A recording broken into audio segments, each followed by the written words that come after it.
शुरुआत में हम हेल्गा नाम की एक औरत को देखते हैं जो कि इंसेक्ट कंट्रोल डिपार्टमेंट में कॉल करके अपने घर में एक इंसेक्ट के होने का दावा करती है। पर उसकी बातों से हम समझ पाते हैं कि उसको भूलने की बीमारी थी। जिसके थोड़ी ही देर के बाद हम देखते हैं कि एक फ्रैंक नाम का आदमी उसके घर पर आता है। जहां आने के बाद जब वो उस औरत के रूम की तरफ बढ़ रहा था तभी वेंटिलेशन चेम्बर के अंदर से उसे अजीब सा लिक्विड बाहर आता हुआ नजर आता है जो कि बाहर आकर जम गया था और उसमें से बहुत ही बुरी बदबू आ रही थी। पर अभी फ्रैंक इस बात पर ज्यादा ध्यान नहीं देता और हेल्गा की डोर की बेल बजाता है। अब जब हेल्गा गेट खोलती है तब फ्रैंक की बातों से हम जान पाते हैं कि असल में हेल्गा ने पहले भी कुछ लोगों को सेम कंपनी में कॉल करके बुलाया था और उन लोगों की गाड़ी अब तक घर के बाहर ही खड़ी हुई थी। इसका मतलब वो अब तक वहां से निकले नहीं थे। पर हेल्गा को उनके बारे में कुछ भी याद नहीं होता, इसलिए अभी फ्रैंक घर के अंदर जाता है और उस इंसेक्ट को ढूंढने लगता है। तब उसे सीलिंग में से बहुत ही ज्यादा आवाजें आ रही थी जिनका पीछा करते हुए वो एक रूम के अंदर पहुंच जाता है जहां पर एक इंसान का बहुत ही ज्यादा खून था और ये देखकर फ्रैंक बहुत ही ज्यादा डर जाता है। लेकिन तभी उसकी नजर पास में पड़ी एक लाश पर पड़ती है जो कि असल में वही इंसान था जो कि पहले हेल्गा के घर में इंसेक्ट को मारने आया था। तब उसकी डेड बॉडी को देखने के बाद फ्रैंक समझ जाता है कि उसी इंसेक्ट ने ही उस इंसान को मारा था और ये बात जानने के बाद फ्रैंक चौकन्ना होकर उस इंसेक्ट को ढूंढने लगता है।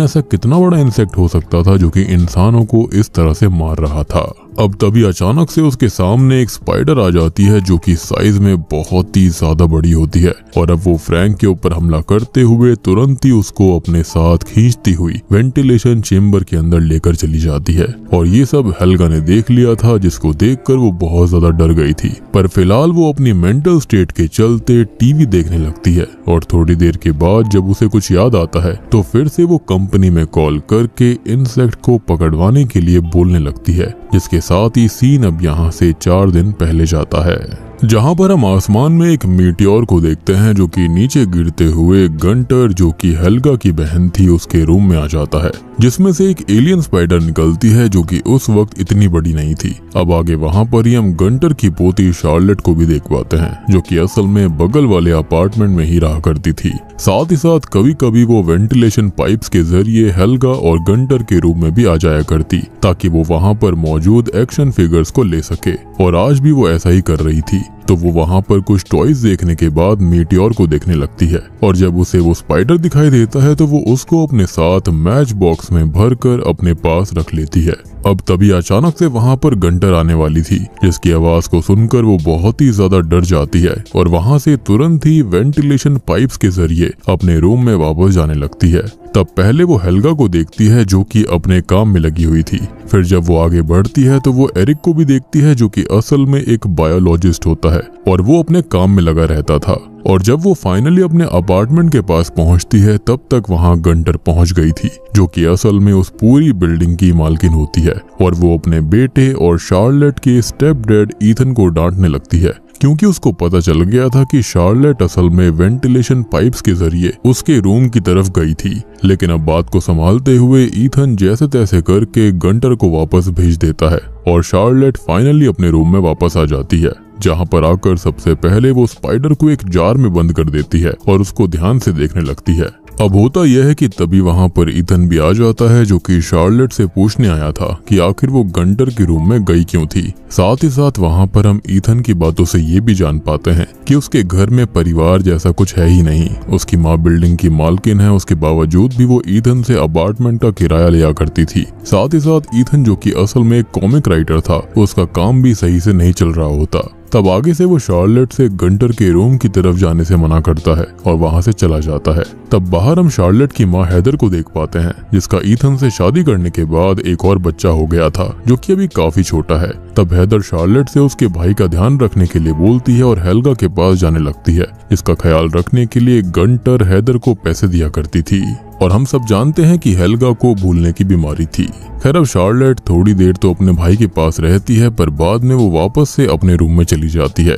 जहां पर उसने उस स्पाइडर को रखा हुआ था। तभी उस स्पाइडर के पास अचानक से एक कॉकरोच आने लगता है जिसे शार्लेट तुरंत ही मार डालती है। वो कॉकरोच को फेंकने ही वाली थी कि तभी अचानक से स्पाइडर एक अजीब सी आवाज निकालने लगती है और ये देखकर शार्लेट को ऐसा लगता है जैसे कि स्पाइडर उससे खाना मांग रही हो। तो वो उस कॉकरोच को उसी जार में डाल देती है जिसके अंदर उसने स्पाइडर को रखा हुआ था, और तभी वो स्पाइडर शॉकिंगली एक ही बार में पूरे कॉकरोच को खा जाती है, जिसको देखकर शार्लेट बहुत ही ज्यादा शॉक्ड हो गई थी, क्योंकि कॉकरोच स्पाइडर के साइज से भी बड़ा था, पर फिर भी स्पाइडर ने एक बार में उसको खा लिया। वहीं पर हम ईथन को भी देख पाते हैं, जो कि मारिया नाम की एक औरत के यहाँ पर उसका ड्रेनेज पाइप सही करने गया था, जो कि उसके ही अपार्टमेंट में रहा करती थी। और अब काम खत्म करने के बाद ईथन नीचे आकर गार्बेज मशीन के पास जाता है, जिसका गेट सही से काम नहीं कर रहा होता, जिसको देखकर पहले ईथन उसको सही करता है और वापस से अपने घर जाने लगता है। अब वहीं शार्लेट ऊपर और भी ज्यादा कॉकरोचेस को मारकर उस स्पाइडर को खिलाती है, और उस स्पाइडर का पेट अब तक भी नहीं भरा था, वो बस लगातार खाती जा रही थी। ये देखकर शार्लेट अभी बाहर चली जाती है, जहाँ पर ईथन अब अपनी कॉमिक लिख रहा होता है। अब शार्लेट भी आकर उसकी हेल्प किया करती थी, ताकि ईथन अपने कैरेक्टर्स को और भी ज्यादा अट्रैक्टिव बना पाए, क्योंकि उसको एक्शन फिगर्स वगैरह का काफी शौक था। तब उन दोनों को एक साथ काम करते देख हेदर को बहुत ही ज्यादा अच्छा लगता है। पर वहाँ पर अभी भी हम शार्लेट की बातों से जान पाते हैं कि असल में वो ईथन को पसंद तो करती है, लेकिन उसे पूरी तरह से अपना डैड नहीं मानती, और ईथन भी इसी कोशिश में लगा रहता है कि शायद शार्लेट उसे पूरी तरह से एक्सेप्ट कर ले। खैर अब रात में हम देखते हैं कि जब ईथन को अपनी कॉमिक के लिए कोई भी आइडिया नहीं आता, तब वो शार्लेट के रूम में जाता है, पर अभी वो अपने रूम में नहीं थी। तभी ईथन की नजर उसी स्पाइडर पर पड़ती है जिसे शार्लेट ने पकड़ कर रखा हुआ था, जिसको देखकर उसे बहुत ही अजीब लगता है, क्योंकि उसने आज तक ऐसी कोई भी स्पाइडर नहीं देखी थी। पर तभी वहाँ पर शार्लेट आ जाती है, जो कि किसी भी हालत में ईथन का ध्यान उस स्पाइडर से हटाना चाहती थी। तब ईथन उसको सोने के लिए बोलता है और उसे बेड पर लिटाकर उसे लव यू कहता है, लेकिन शार्लेट उसकी बातों का कोई भी रिप्लाई नहीं करती और बस सो जाती है। जिसके थोड़ी देर के बाद हम उस स्पाइडर को देख पाते हैं, जो कि अपने आप ही जार के बाहर आ गई थी। तब वो वेंटिलेशन पाइप्स के जरिए हेल्गा के अपार्टमेंट में चली जाती है, और अब आपको समझ में आया होगा कि शुरुआत में वेंटिलेशन पाइप्स के अंदर ये स्पाइडर कैसे गई थी। अब तभी हम हेल्गा के अपार्टमेंट के अंदर उसके मको पैरट को देख पाते हैं, जिसके साथ ये वाला सीन शिफ्ट होकर अगले दिन शार्लेट के परिवार पर आता है, जहां उन लोगों की बातों से हम समझ पाते हैं कि हेदर को यहाँ इस तरह से रहना सही नहीं लगता और वो दूसरे घर में रहना चाहती है। लेकिन ईथन के पास अभी उतने पैसे नहीं होते कि वो दूसरे घर को अफोर्ड कर पाएगा। अब वो लोग इन सब के बारे में बात कर ही रहे होते हैं कि तभी अचानक से ही उन्हें गंटर के जोर से चिल्लाने की आवाज आती है, और जब वो लोग उसके अपार्टमेंट में जाकर देखते हैं तो वहाँ पर गंटर का मको बहुत ही बुरी हालत में मरा पड़ा हुआ था। उसकी बॉडी को बहुत ही बुरी तरह से किसी ने काटा हुआ था, जिसको देखकर ईथन और बाकी सब बहुत ज्यादा हैरान होते हैं। पर अभी उन्हें लगता है कि ये सब किसी चूहे का काम होगा। पर जब वहाँ पर फ्रैंक को चेक करने के लिए बुलाया जाता है तो फ्रैंक समझ जाता है कि ये काम किसी बहुत ही खतरनाक इंसेक्ट का है, इसलिए वो हर जगह उसे ढूंढने की कोशिश करने लगता है। इधर शार्लेट अपने रूम में आराम से स्पाइडर के पास बैठी हुई थी कि तभी स्पाइडर को एक बिल्ली की आवाज आती है, जिसको सुनकर वो खुद भी बिल्ली की आवाज को मिमिक करने लगती है, जिसको देखकर शार्लेट बहुत ही ज्यादा शॉक्ड थी, क्योंकि ऐसी पहली स्पाइडर थी जो कि ऐसा कर सकती है। ऑब्वियस ही बात है कि आउटर स्पेस से आई है तो कुछ ना कुछ तो स्पेशल होगा ही। एंड माइट भी ऐसा भी हो सकता है कि उसने कल रात मको पैरट को मार दिया था, और मकोस जो होते हैं वो आवाज को मिमिक कर सकते हैं। माइट भी स्पाइडर ने उसकी कुछ एबिलिटीज को ले लिया होगा, उसके अंदर ऐसी चीज आ गई होगी। मतलब ये स्पाइडर तो थी, लेकिन एक तरह से इसको आप एलियन ही समझो, या फिर ये कहें कि एक इंटेलिजेंट लाइफ फॉर्म है ये, या फिर कहीं ये हैग्रिड वाली स्पाइडर तो नहीं है। खैर फिलहाल शार्लेट फिर से ढेर सारे कॉकरोचेस को मार कर लाती है और स्पाइडर को खाने के लिए देती है, लेकिन तभी कॉकरोच को खाते हुए आज स्पाइडर के सामने अचानक से एक मौत बॉल आ गई थी, यानी कि नेप्थलीन बॉल आ गई थी, जो कि असल में एक तरह का इंसेक्ट रेपेलेंट होता है, जिससे कि स्पाइडर डर रही होती है। जिसको देखकर अब शार्लेट को स्पाइडर की एक कमजोरी के बारे में पता चल गया था, क्योंकि चाहे कोई धरती का इंसेक्ट हो या फिर आउटर स्पेस का, उसकी कोई ना कोई कमजोरी तो होती ही है। अब वहीं दूसरी तरफ फ्रैंक को अब तक वो इंसेक्ट नहीं मिला था, इसलिए वो बस पूरी बिल्डिंग के अंदर इंसेक्टिसाइड्स को छिड़कने लगता है, पर जब वो शार्लेट के रूम में जाता है तो वहाँ पर शार्लेट उसे इंसेक्टिसाइड छिड़कने से मना करती है क्योंकि स्पाइडर को उससे प्रॉब्लम हो सकती थी। अब जब फ्रैंक की नजर उस स्पाइडर के ऊपर पड़ती है तो वो शार्लेट को समझाने की कोशिश करता है कि वो स्पाइडर खतरनाक है, लेकिन शार्लेट उसकी बात पर यकीन नहीं करती और मजबूरन वहाँ से फ्रैंक को वापस जाना पड़ता है। खैर, अब बिल्डिंग से बाहर जाते हुए गंटर ने फ्रैंक को उसके काम के कम पैसे दिए थे क्योंकि उसे इंसेक्ट नहीं मिला, जिसको देखकर फ्रैंक को काफी बुरा लगता है, लेकिन ईथन उसको समझा बुझाकर वहां से भेज देता है।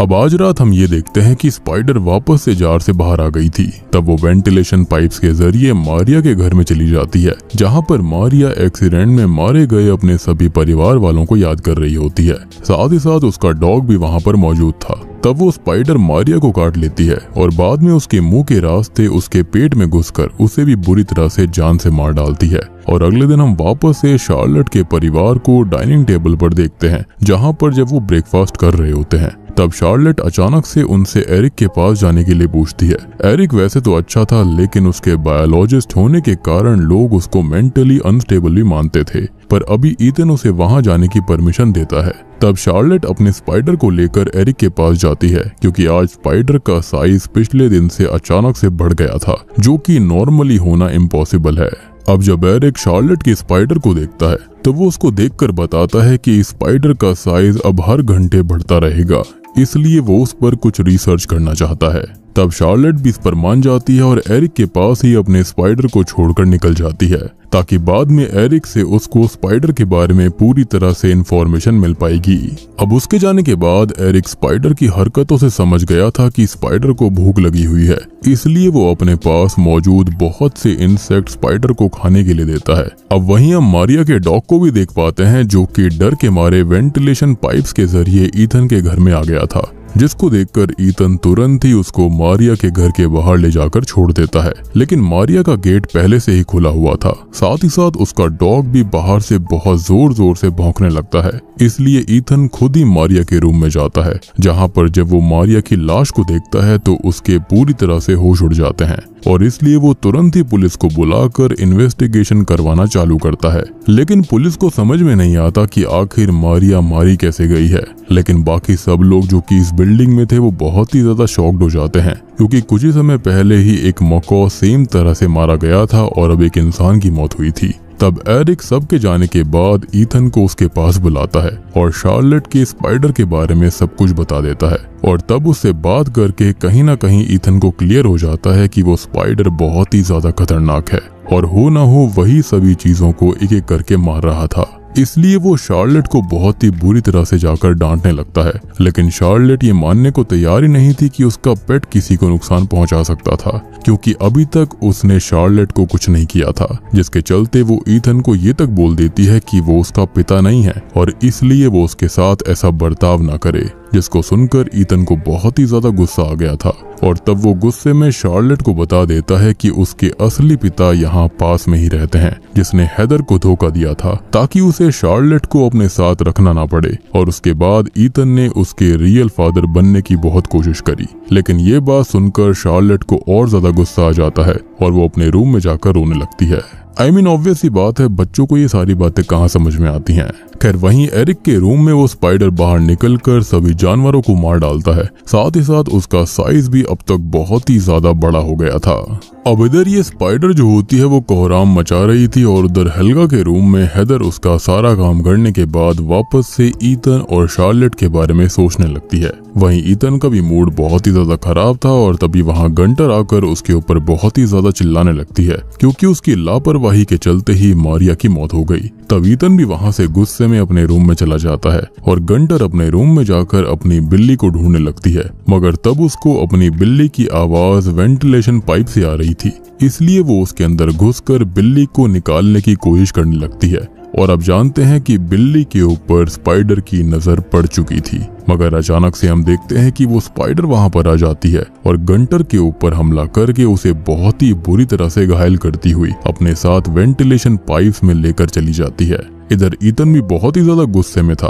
और तब वो गुस्से में अपने घर के टीवी को भी तोड़ देता है, जिसको देखकर हेदर को भी गुस्सा आ गया था, जिससे उन दोनों के बीच में बहस होने लगती है, लड़ाई होने लगती है। और तब शार्लेट समझदारी दिखाते हुए अपने छोटे भाई को उठाकर अपने रूम में चली जाती है और हेडफोन्स लगा लेती है ताकि उसे बाहर की आवाज ना आए। और जब ईथन और हैदर लड़ रहे थे तभी वहाँ पर वही स्पाइडर भी पहुँच जाती है जो कि अब ईथन और हैदर को भी मारना चाहती थी, और तब वो उन दोनों को भी सेम तरीके से बहुत ही ज्यादा घायल कर देती है और अपने साथ खींचकर वेंटिलेशन पाइप्स में लेकर चली जाती है। मगर शार्लेट को इन सब के बारे में कुछ भी खबर नहीं होती क्योंकि उसने हेडफोन्स लगाए हुए थे। पर थोड़ी देर के बाद जब वो बाहर आ जाती है तो उसे बाहर बहुत सारा खून दिखता है, जिससे अब शार्लेट के सामने भी स्पाइडर की सच्चाई आ गई थी, क्योंकि स्पाइडर वहाँ पर मौजूद नहीं थी और खून पड़ा हुआ था। उसके माँ बाप भी वहाँ पर नहीं थे और वो भी अब तक समझ गई थी कि जो कुछ भी इस बिल्डिंग में अब तक हो रहा था वो सब यही स्पाइडर कर रही है।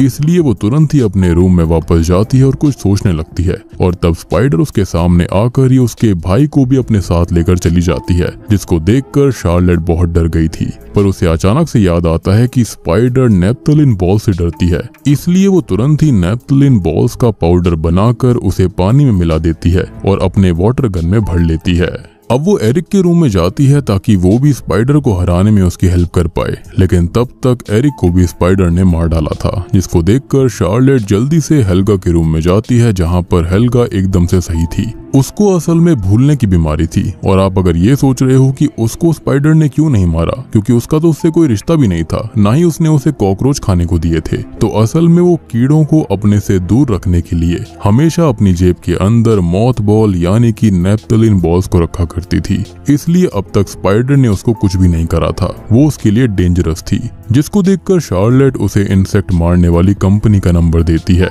और बोलती है कि आप जल्दी से मदद बुलाते रहिए। इतना बोलकर शार्लेट खुद वेंटिलेशन पाइप्स के अंदर जाने लगती है ताकि वो अपने परिवार को बचा पाए। तभी उसे ईथन के चिल्लाने की आवाज आती है जो कि अभी गार्बेज एरिया में ही था। तब शार्लेट उसकी मदद करते हुए उसके ऊपर नेप्थलीन बॉल वाला पानी डाल देती है, जिससे स्पाइडर का जो वेब होता है वो पिघल जाता है और ईथन आजाद हो गया था। लेकिन अब तक स्पाइडर को सब कुछ पता चल जाता है, इसलिए वो तुरंत ही वहाँ पर शार्लेट के ऊपर हमला करती है और शार्लेट मॉथ वाटर से उसे वहाँ से भगा देती है। यानी कि देख रहे हो कितनी खतरनाक लाइफ फॉर्म है ये, जिसने उसे खाना खिलाया उसको ही मारने लग गई थी। खैर वहीं अब तक हेल्गा ने भी फ्रैंक को घर पर बुला लिया था, और ये ठीक वही सीन था जहां से मूवी की शुरुआत हुई थी, यानी कि ये चौथा दिन होता है। खैर तब स्पाइडर फ्रैंक को अपने साथ पकड़ कर ले जाने लगती है, लेकिन फ्रैंक के पास एक नेल गन थी जिसकी हेल्प से वो तुरंत ही स्पाइडर के ऊपर हमला कर देता है और उसे कुछ देर के लिए वहां से भगा भी देता है। पर तभी उस जगह पर ढेर सारा पानी लीक होने लग गया था, जिससे उन पर लगे हुए मॉथ बॉल का असर खत्म होने लगा था, और अब स्पाइडर उसी चीज का फायदा उठाते हुए फ्रैंक को खींचकर अपने साथ ले जाती है।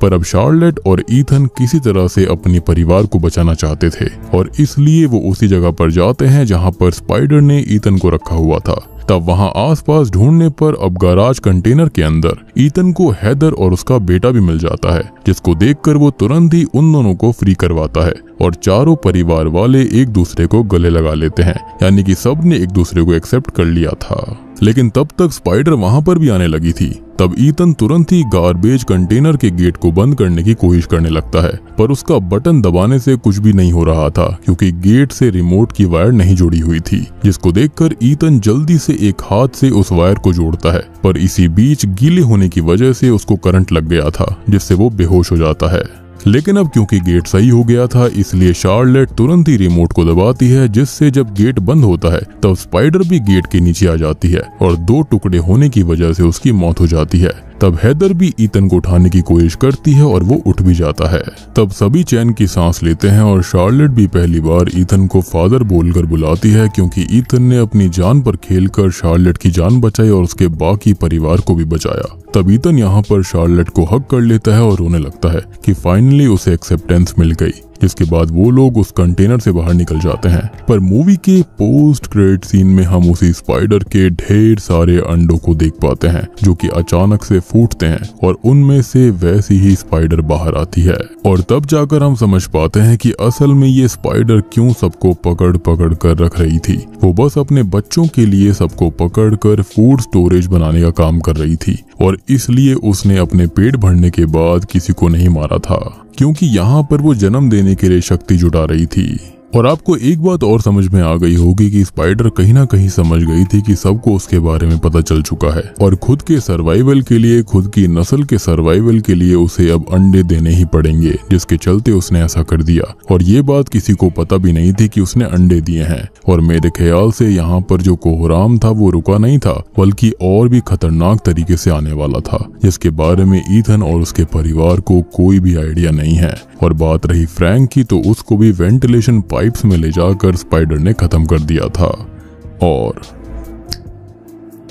बूम, इसी के साथ में ये मूवी यहीं पर खत्म हो जाती है। तो दोस्तों, ये थी स्टिंग फिल्म की कहानी। काफी जेनेरिक सी मूवी है, बड़ी ही सिंपल है। उम्मीद करता हूँ कि आपको अच्छी लगी होगी, क्योंकि देखने में देखो जिनको स्पाइडर से डर लगता है ना, तो उन्हें तो बहुत ही ज्यादा ये मूवी अजीब लगेगी, बहुत ही ज्यादा डर लगेगा। या फिर ये कहें कि शरीर के अंदर नेल्स चुभते हैं ना, बिल्कुल वैसी फीलिंग आती है। और मुझे पर्सनली इंसेक्ट्स को देख कर ना बहुत ही अजीब सी चिढ़ होती है, तो मेरे लिए तो ये मूवी काफी ज्यादा वियर्ड रही। बाकी आप लोग बताना कि आपको ये मूवी कैसी लगी, और ये जो इंटेलिजेंट लाइफ फॉर्म स्पाइडर थी वो बाहर से यहाँ पर आई कैसे। और इस स्पाइडर की किसी को भी रेप्लिकेट करने की जो एबिलिटीज है ना, वो काफी खास थी। जैसे मकॉ के अंदर की एबिलिटी उसके अंदर आ गई, जिसके चलते वो आवाज को मिमिक कर सकती थी। तो क्या पता अगर इसको इवॉल्व होने का और मौका मिलता तो शायद से ये इंसानी आवाज भी निकाल पाती। तो आप लोग बताइएगा कि आपको ये फिल्म कैसी लगी, एक्सप्लेनेशन कैसी लगी। अच्छी लगी है तो वीडियो को लाइक कर देना, चैनल के ऊपर नए हैं तो सब्सक्राइब कर लीजिए। तो मैं आप सबको मिलता हूँ अगली वीडियो के साथ में, तब तक के लिए